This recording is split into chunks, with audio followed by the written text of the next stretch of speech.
कबीर ये तन जाएगा, सके तो ठाहर ला। एक सेवा कर सतगुरु की और गोविंद के गुण गा। के शरीर तो एक दिन तुम्हारा जाएगा और तेरा संस्कार जितना भी मनुष्य जीवन का उसके आते ही तुरंत नष्ट हो जाएगा, चाहे तेरा कितना काम शेष हो। उस समय नहीं देखा जाएगा कि तेरा लड़का विवाह नहीं हुआ है, लड़की ब्याही रहेगी, ये नहीं देखेगा। एक भक्त बता रहा था कि मेरे मामा जी का 5-6 लड़कियां थी और हमारे समाज में लड़कियों को एक अपने ऊपर अपने आप गलत परंपराएं बनाकर हमने अभिशाप मान लिया। उनके दहेज में पता नहीं के खर्चे करने पड़ते हैं, जिस कारण से वो कहता मेरी मामी बात न उतन गई थी। 3 लड़कियों का विवाह इकट्ठा रख रखा था। जिसका घनी बेटियां हों तो इन्हें सोचा है एक बार में सारा खर्चा हो जाए, ठीक ठाक निपट जाए। अब जिसकी 3 बेटियों का विवाह हो उसके दिमाग में कितना बर्डन होता है। वो चल कहीं रहा होता, सोच कहीं रही होती है। इसी प्रकार वो बस स्टैंड पर खड़ी थी और ध्यान यही था, उसको ऐसे लाऊंगी, उसको ऐसे करूंगी, वहां से पैसे मिलेंगे।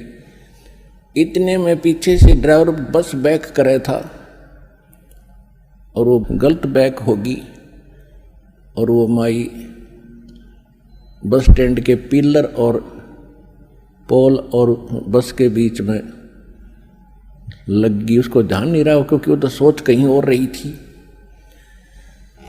वहीं मृत्यु को प्राप्त होगी। तो परमात्मा कहते हैं ये शरीर तेरा जब समय आएगा, एक सांस तुझे नहीं मिलेगा। फिर इसके बाद बताते हैं कि इसका एक विकल्प बताया है परमात्मा ने। कबीर ये तन जाएगा, सके तो ठाहर ला। एक सेवा कर सतगुरु की। और फिर जो वो बताएं उस आधार से भक्ति कर, गोविंद के गुण गा। ठार का अर्थ होता सपोर्ट।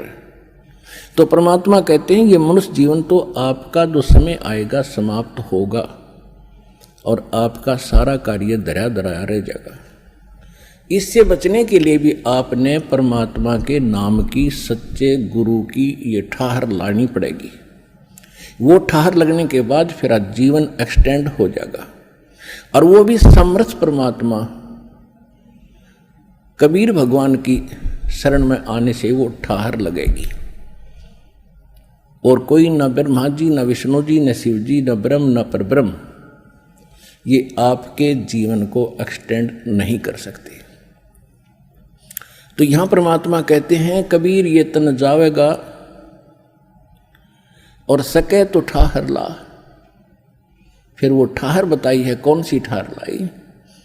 एक सेवा कर सतगुरु की और गोविंद के गुण गा। तो परमात्मा ने स्वयं आकर के वो ज्ञान दिया है जो विशेष ठाहर है, विशेष भक्ति है, जिससे परमात्मा हमारी मदद करते हैं।